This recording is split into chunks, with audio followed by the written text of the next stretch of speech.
Saqarreedha yaaminsa haadha nu deesse yaaminsa obboleetii teenyaa kan gartee magaalaa lakkuu Minneapolis fi St. Paul jidduutti argamuu fi naannawa isitti Minnesota keessatti argamu hundaaf godhamaa jiru. Obboleeyyan keenya kan afaaniin an dubbadhu afaan Oromoo dubbatuu fi sabaa sablammoota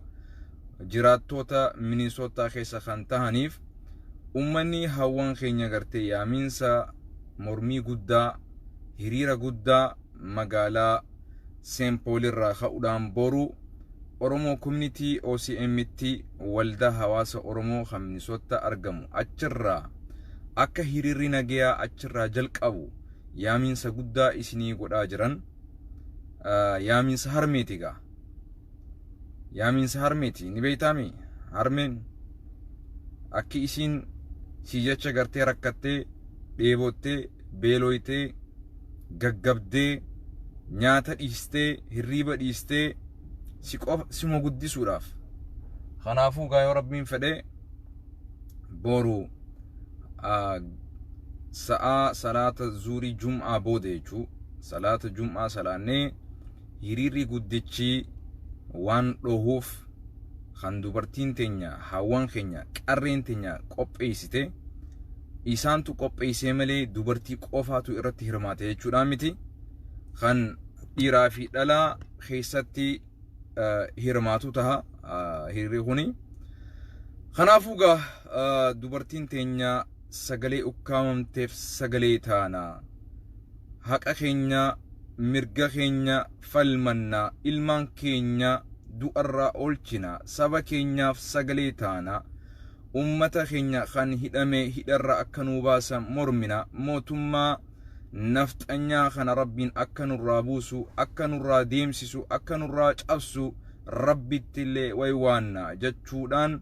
boru manguddoo xiqqaa guddaan hawaasni Oromoo kan magaalaa Minnesota Minneapolis St. Paul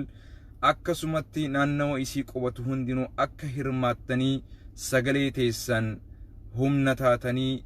ummata bal'aa Itoophiyaa keessatti rakkachaa jiruuf ajjeefamaa jiruuf hidhaan hidhamaa jiruuf sagalee akka taatan jechuudha afeerraa guddaa isinii godhanii jiran. Kanaafuu daawwattoonni hordoftoonni sagaleen tun isin dhaqqabde hundinuu boru salaata jum'aa waaree booda akka salaattaniin hiriira nagayaa kanarratti safuudhaan nagayaan kabajaadhaan akka irratti hirmaattan huccuu aadaa keessanii huccuu amantii keessanii uffattanii akka argamtan kan kiristaanaa bifa gartee huccuu kiristaanummaa calaqqistuun kan muslimaa bifa huccuu islaamummaa calaqqistuun kan waaqeffataa bifa huccuu waaqeffannummaa calaqqistuun hundi keessan keessattuu loogoo ani muslimaa mirga ummata kiyyaatiin morma ummata kiyyaafin dhaabbadha dhaltii ummata namni namaa ilmi namaa mirgisaa kabajamuu qaba jettee loogoo akkasii qabattee ani kiristaana nutii fi ummanni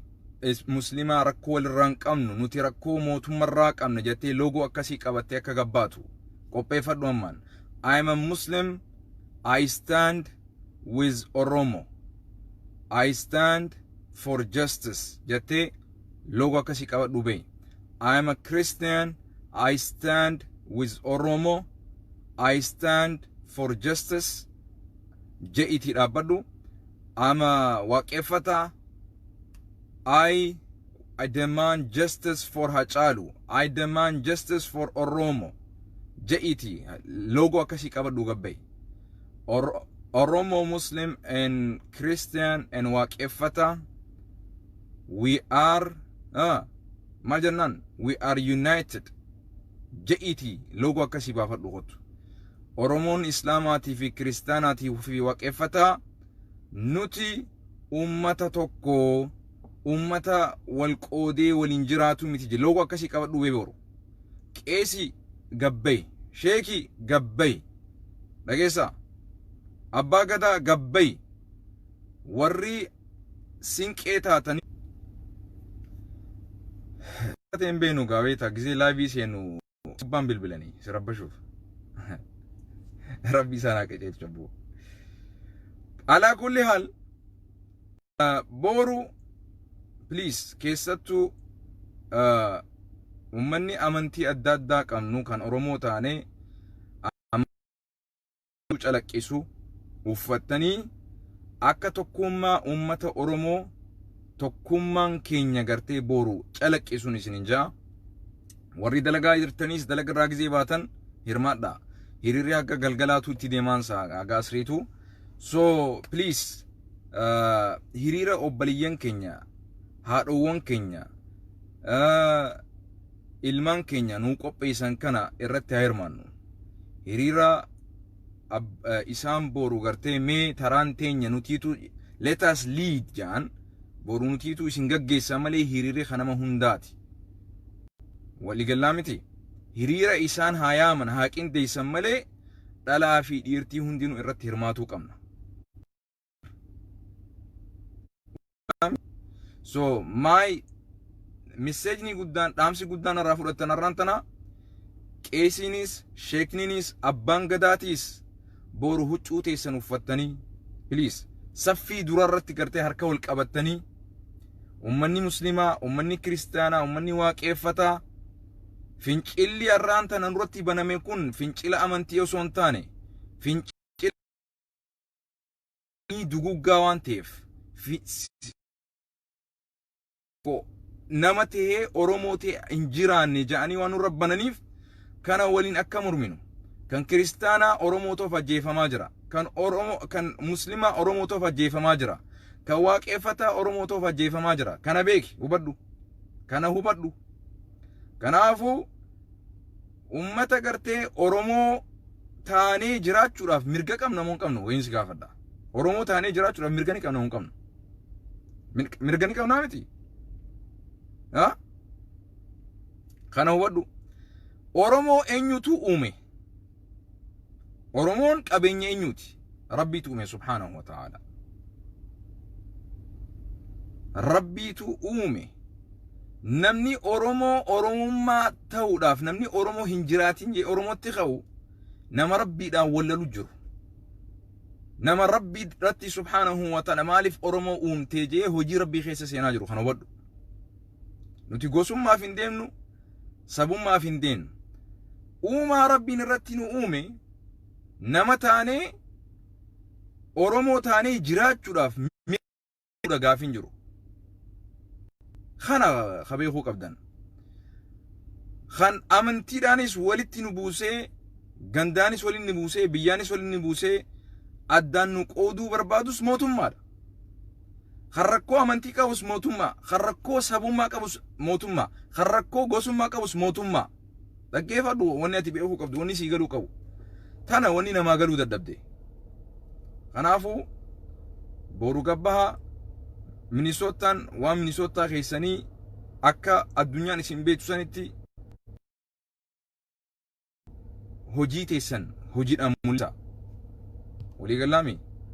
hiriirri boruu hiriira addaa ta'uu qaba walii gallee shira mootummaa kana shira inni sharrii fi shira inni gartee nu xaxaa jiru kana fashalsinee saaxillee achi kufisuu danda'uu qabna tuffii inni uummata keenyaa qabu tuffii hawaasa guddaa kanaa qabu unkaan mootummaan hawaasa guddaa kana dhiisii barboo nama tokko namni irraa du'e tokko gabbehee bar uummata koo haqa qabdan mirga qabdan falmatu isini balleessinee jirra mee rakkoo teessan tana karaa furmaata waliin deemna jee ummataaf deebisaa qaba gabbehee mootummaan hoggayyuu akkamiin nurra dhaaddata sabar ani baroonni na dhibe mootummaan kun gawwaa ta'uu mootummaa gawwaa gisee jennu gawwaa barra dhugmaan gawwaa namni tokko aboo balleessu jirta nu fixu jirta dhiiga nu buusu jirta nurraa dhaabi hawaasa isaan jechaa jiru tokko namni akkamii gabbee uummata kana tasgabbeessuu dadhabe edaawani irraa Eertiraa dhaqee Keeniyaa dhaqee Jabuuti Maaliyaa dhaqee inni isla araaraa fi tokkummaa buusuuf ture ummanni Oromoo karaa hundaan akka jaaramee biyya addarraa itti jaaramee ittiin dhufneef kana malee waan nuuf yaadeetiin miti jechuudha nurratti yaadeeti. Mee mootummaan wanni ati beekuu qabdu shira mootummaa kun xaxu jiru keessa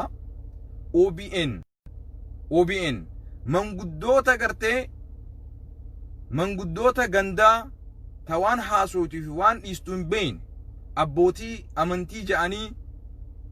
haadha safuu hin qabne warra dhugaan biratti nyaadhamte ummata akkasii OBN olala Jawaar irratti banuudhaaf olala Oromoo irratti banuudhaaf Oromoo walitti buusuudhaaf mee maaliif mormitoota OBN yoo Oromoo ta'e yoo walaba ta'e mootummaarraa OBN hin baana Oromoo broadcast sila Oromiyaa broadcast sila sagalee ummata Oromooti miti maaliif rakkoo hawaasni Oromoo qabu warra dhugaa mootummatti himu achirratti maaliif hin afeerre warra faallaa ummata Oromoo deemu qofa maaliif achirratti filan maaliif achirratti dhiheessan maaliif ummata dhaaba biltsiqinnaa addaa ta'e biltsiqinnaa deeggaru qofa OBN irratti dhiheessan gaafa intan sa'aat akkana godhan gaafaan biyya ture sa'aat akkitti keessaa daqiiqaa 20 qofa irraa dabarfatan qabxiilee barbaadan qofa jechuudha. Daqiiqaa 40 an dubbadde mootummaan biyya sanii akka sirrii hin dalagin mee dhaggeeffadhu amma yeroo barnuti bar mootummaa kanarraa namni jibbaa qabdatti nu beekaa baran laa jibbaan qabnu nuti mootummaa kana nuti kabajnee jaalannee bar gaafa biyya kana turre baatii jaha dura dhaggeeffadhu baatii jaha dura jaartii tiyya fudhadheetiin jaartii tiyya gaarii ilmaan kiyya sadeen dhaggeeffadhu dhugaan siima qaraatii ijoollee asitti qaraaliin siima akka waasii galu ijoollee qaraatirra jirtu qaraatirraa baasnee mee ijoollee teenya Oromiyaa geessinee aadaa keenya barsiisnee amantii keenyas barsiifannee hawaasa keenyaanis wal barsiisne jee ijoollee tiyya amata guutuu akka Itoophiyaa jiraattee haadha warraa kiyyaa waliin ilmaan kiyya fuudhee biyyatti galchee jechuudha baatii jaha dura jechuudha. Mootummaa kana amannee mootummaa kana jaalannee biyya san keessatti nagayaatu jira jennee wallahi rabbal kaaba sittin kijibu waan dhugaatiin siimaa beeki mootummaa kana amanee mootummaan kun mootummaa haqaati mootummaa biratti gartee kabajaatti qabnu hin miidhamne jedhee ilmaan kiyya sadeen rabbiin naa kanne shaneetiyya fuudheetiin biyya galchee jechuudha. Dhaggeeffadhu manni haadhaa fi abbaa kiyyaa osoo jiru